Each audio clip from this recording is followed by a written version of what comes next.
Hey everyone, Eric here and welcome back to Loomshot. Now a movement holder is an indispensable tool in watchmaking, so in this video, I make a custom one from scratch.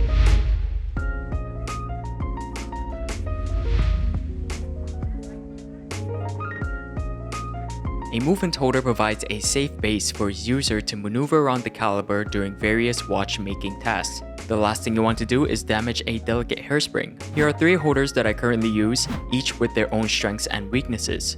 A 2-part construction with a somewhat rotating base, a nice inner dimension that grips a movement securely without being difficult to take off, and a correct base diameter to fit on my Bergen hand setter. So my custom one will be a close combination of these 3 and serve as a prototype in case I want to add any additional features in future iterations. So with that said, let's get started.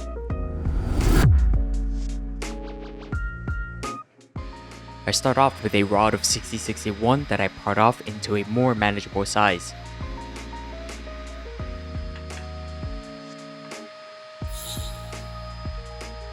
The bandsaw leaves a rough finish, so I deburr the edges for any obvious high spots.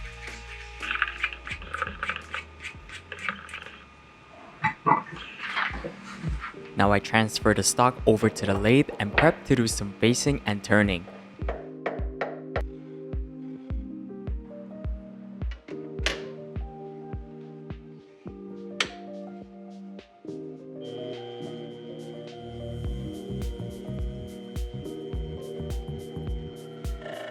The rough factory finish needs to be removed so that I can scribe and take measurements with turn surfaces.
With the largest diameter of this part achieved, I can turn down its secondary diameter, which is the upper edge of the movement holder.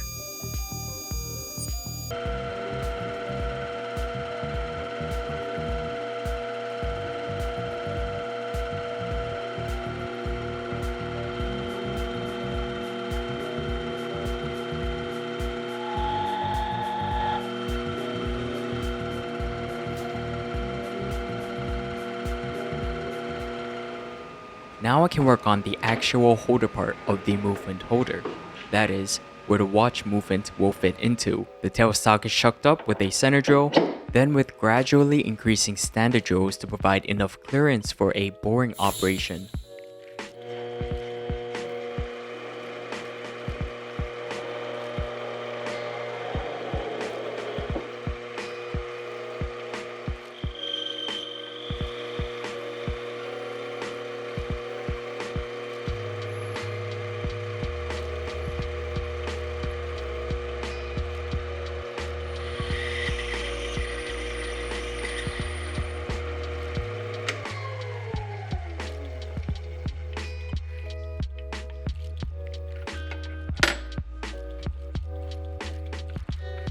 This boring op calls for 2 inner diameters to be made, one to clear the bottom section of the watch movement and a slightly larger one to securely grip the outermost circumference of the movement.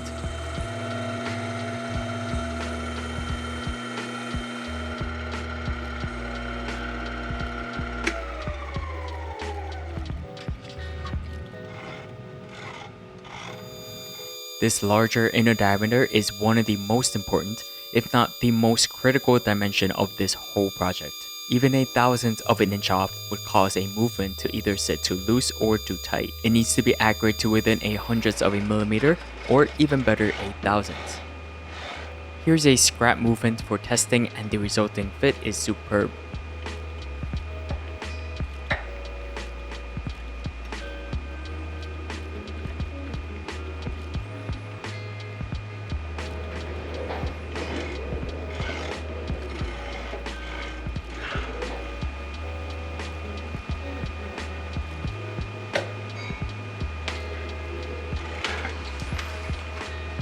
So all that's left to do on this side before parting is bevel the outer edges.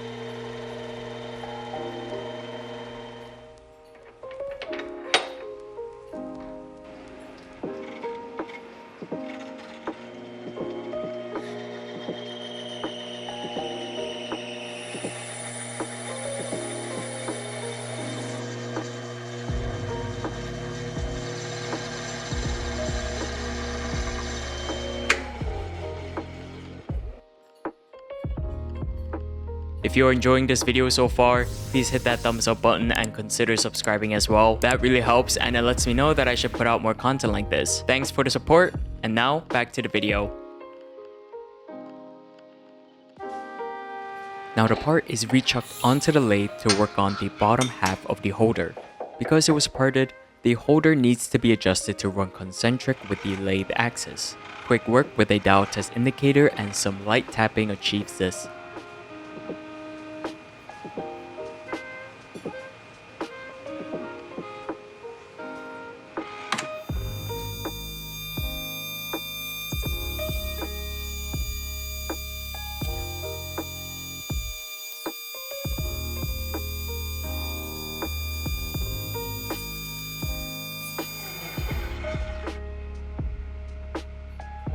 The bottom surface of the holder is also bored out because a base will need to slide into it.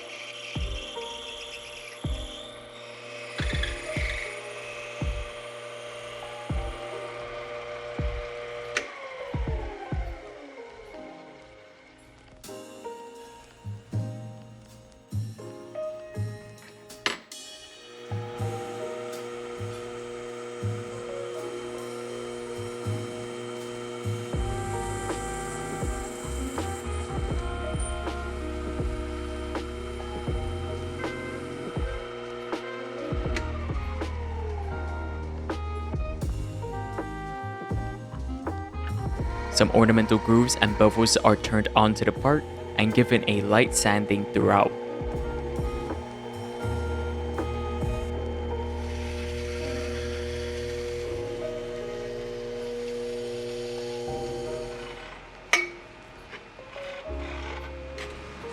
This is the last step for the top portion of the holder, a tapped hole for the movement jewel support.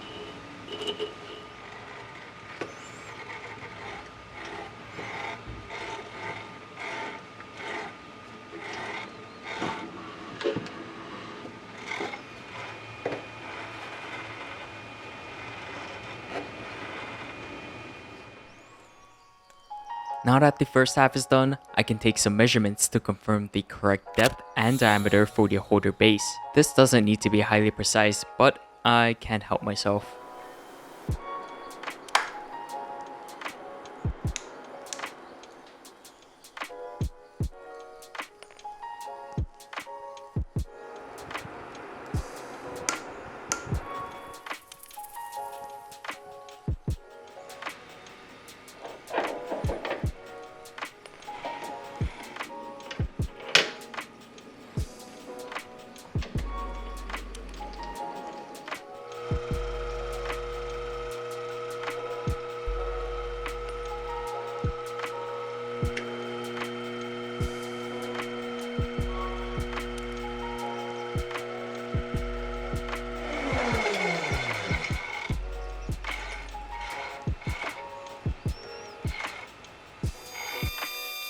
The upper section of the base will plug into the board section of the main holder. This needs to be a good fit to ensure that the base can freely rotate without having any lateral play. So I take multiple light passes and test fit until I'm satisfied with the tolerances.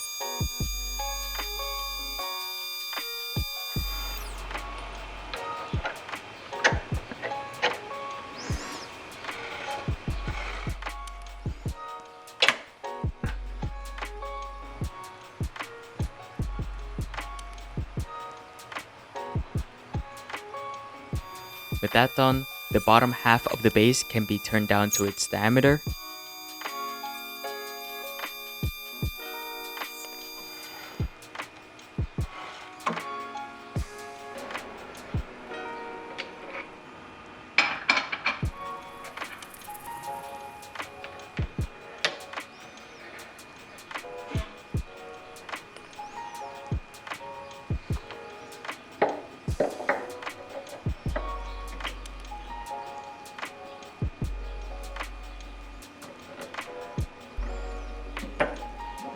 Bore out a small section on top to allow enough clearance for the bottom half of the jewel support screw.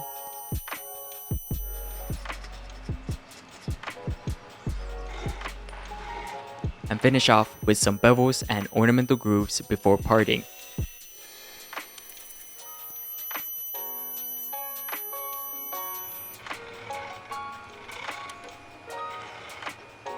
Now I like to make a small groove along the inner edge of the base so that any radius formed by the previous turning tool is removed. This ensures that the top half of the holder will slide all the way down onto the base.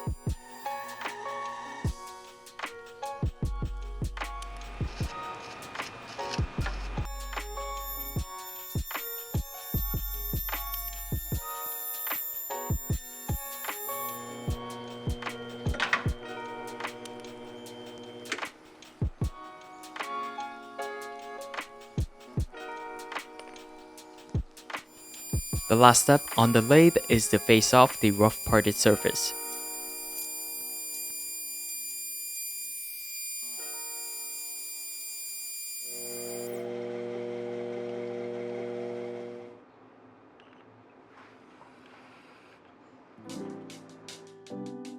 The movement holder requires a small cutout for the crown stem to pass through, so I take this as an excuse to do some good old hand filing.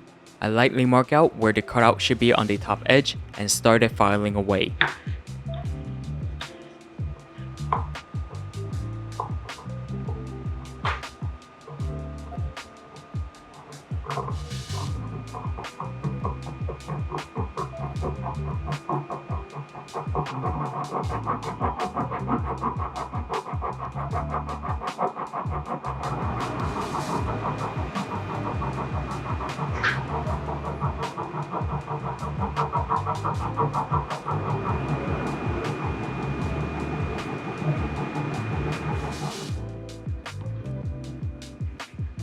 Once the basic profile was achieved, I switched to a buffing file to smoothen out any rough surfaces.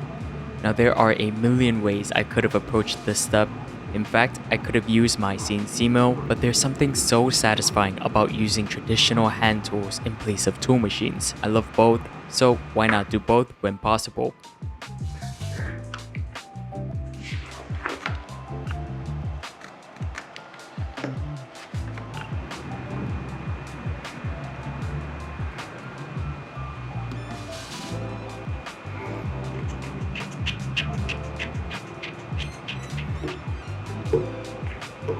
We're almost done.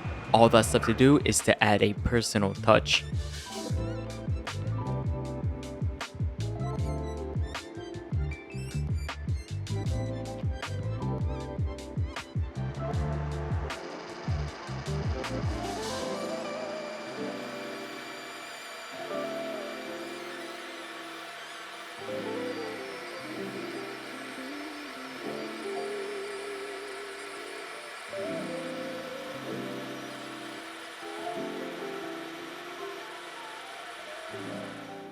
With the finishing touch in place, let's head over to the bench and do the final assembly.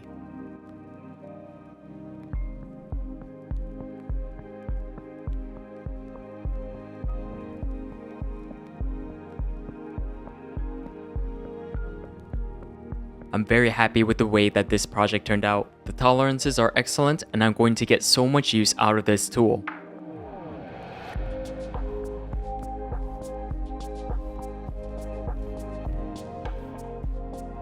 Here's another scrap movement, so disregard the dust and mess, but the fit is perfect, easy to install and nicely secure on the holder.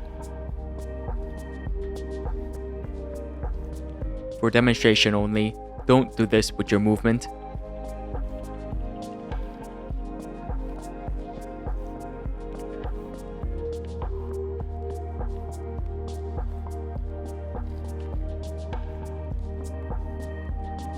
I want to thank all of you for your support these past few months while I was MIA, but I'm back and looking forward to sharing more custom watch builds and now some machining videos as well. Special thank you to my channel members who already have access to a behind the scenes video of setting up my new machines and shop.